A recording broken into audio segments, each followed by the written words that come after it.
আসসালামু আলাইকুম, আমি সাঈদ, কানাডার রাজধানী অটোয়া থেকে আমার ভিডিওতে আপনাদের সবাইকে স্বাগতম জানাচ্ছি।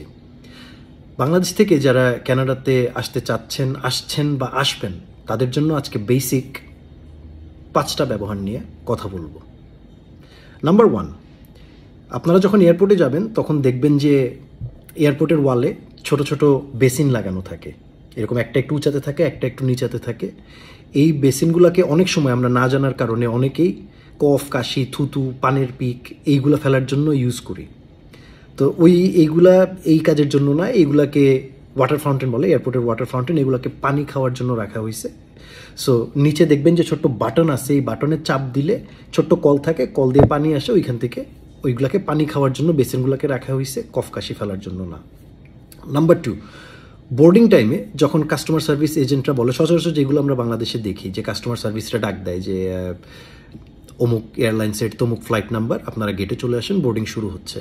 দেখা যায় পুরো এয়ারপোর্টের মানুষ এমনভাবে ওই লাইনটাতে গিয়ে জড়ো হয়, মনে হচ্ছে যে ওই লাইনে ওই মুহূর্তে যদি আপনি না থাকেন তাহলে প্লেন আপনাকে ফালায় চলে যাবে। এর মধ্যে তো গায়ে ঘেঁষাঘেঁষি থাকে, তার উপরে ডান দিক থেকে বাম দিক থেকে সব দিক থেকে লাইনের মাঝখানে ঢোকা, তার উপরে থাকে হচ্ছে গিয়ে এক লাইনকে 3 লাইন বানানো। এই কাজগুলো কানাডাতে চরম বেয়াদবি হিসাবে গণ্য হয়। এই বেয়াদবিগুলো করবেন না কানাডাতে। লাইনে যখন এক লাইন মানে এক লাইন, লাইনে যখন দাঁড়াবেন সুন্দরভাবে অ্যাটলিস্ট চেষ্টা করবেন আধা হাত জায়গা গ্যাপ রাখার একে অপরের মধ্যে। আর গায়ে ঘেঁষাঘেঁষি তো করবেনই না। তার মধ্যে যদি কোনো বৃদ্ধ মানুষ দেখেন আপনার পাশে দাঁড়ায় আছে বা হেঁটে যাচ্ছে, আপনি তাকে জিজ্ঞেস করতে পারেন যে আপনি কি সামনে যেতে চাচ্ছেন। এগুলা কানাডার ভদ্রতা। সভ্য দেশে আমরা আসার চেষ্টা করতেছি, এই সভ্যতাগুলো আমাদেরকে দেখাতে হবে, করতে হবে, যেটা বাংলাদেশেও করি আমরা। মানুষকে অনেক সময় অসুস্থ মানুষ দেখলে আমরা সামনে যাইতে দিই, কিন্তু আমাদের এই যে লাইন ভাঙাভাঙি, ধাক্কাধাক্কি, এইগুলা কানাডাতে খুবই বেয়াদবি হিসাবে গণ্য হয়, এগুলা করবেন না। নাম্বার 3, কানাডাতে প্লিজ এবং থ্যাংক ইউ এই 2টা জিনিস খুব বেশি ইউজ করবেন। একদম মানে দিনরাত যেখানেই যাবেন এই প্লিজ আর থ্যাংক ইউ ব্যবহার করবেন। প্লিজ যদি আপনি কারো কাছ থেকে কিছু চান, প্লিজ বলবেন, আর কেউ আপনাকে কিছু দিলে থ্যাংক ইউ বলবেন।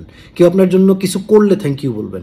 কেউ আপনাকে যদি দেখা যায় কোনো একটা হেল্প করছে, থ্যাংক ইউ বলবেন। থ্যাংক ইউ, আপনি থ্যাংক ইউ এবং প্লিজের অভ্যাসটা আপনাকে কানাডাতে আসলে করতে হবে। ছোট্ট একটা হাসি সাথে রাখবেন, এটা আরও ভালো।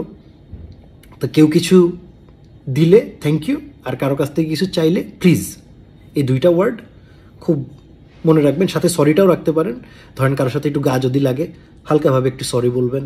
বা যদি হাত থেকে কিছু পড়ে যায়, কারোর কাছ থেকে কিছু নিতে যাচ্ছেন, হাত থেকে পড়ে গেছে, সরি বলবেন। এই প্লিজ, থ্যাংক ইউ আর সরি, এই 3টা জিনিস মেনটেন করবেন, বিশেষ করে প্লিজ এবং থ্যাংক ইউ।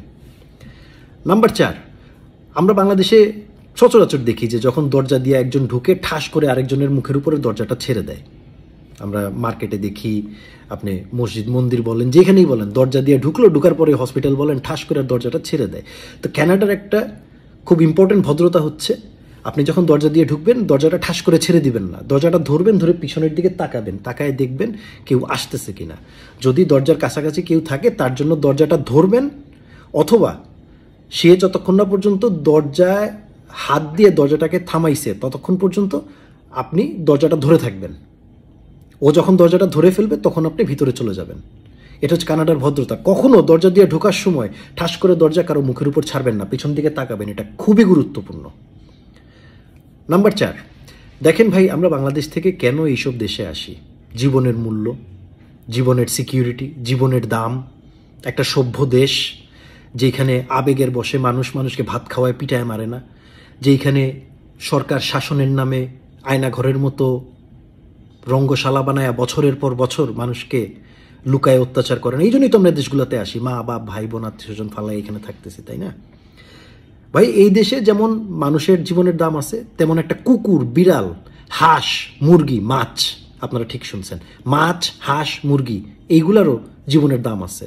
বাংলাদেশে যেমন আমরা অনেক সময় দেখি যে আবেগের বশে আমরা কোনো নদী নালা দেখলাম, লাভ দিয়া নাইমা, এই ধর 2টা মাছ ধর, মাছ বারবিকিউ হবে আজকে। বা আপনারা বিলে হাওড়ে গেছেন, অতিথি পাখি আসছে, এগুলাকে বন্দুক বাইর করে আস্তে করে ঠাস করে গুলি করে আজকে অতিথি পাখি ভুনা হবে। সো এই ভুনাগুলা আর এই ভাজিগুলা কানাডাতে চলে না। অলরেডি আমাদের কিছু ভাইয়েরা আমাদের নাম যথেষ্ট খারাপ করছে, না জানার বসে, আমি বলতেছি না এরা জেনে করছে। এরা এই নালাতে নামছে, নাইমাই মাছ ধরা শুরু করছে, আর একদম পুরো ভাইরাল হয়ে দেখা গেছে অনলাইন কিছু নিউজ পোর্টালও এইগুলা গেছে। এই কাজগুলো করবেন না। আমি মংটনে 3 মাস ছিলাম, রাত্রে সিটির মাঝখান দিয়ে আমি হরিণ দৌড়াদৌড়ি করতে দেখছি।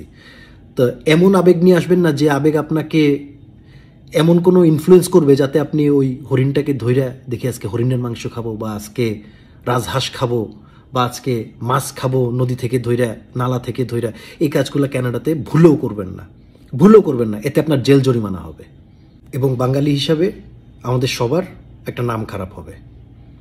আশা করি সবাই ভালো থাকবেন, সুস্থ থাকবেন এবং সুন্দর ব্যবহার নিয়ে কানাডাতে আসবেন, করবেন এবং আমাদের সবাইকে অ্যাজ আ কমিউনিটি সুন্দর একটা নাম উপহার দিবেন।